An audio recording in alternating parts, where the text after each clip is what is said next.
To create a new truck in the PD Ports vehicle booking system, click the Trucks tab at the top of the screen. When you're on the Trucks page, check the list to make sure you already haven't created this truck. You can use the filter field to help if you wish.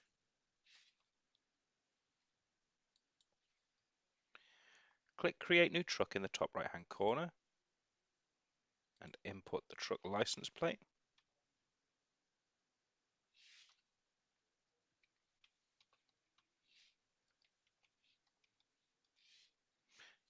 Input the truck name if you wish. Click Create Truck and your truck will be created and added to the list.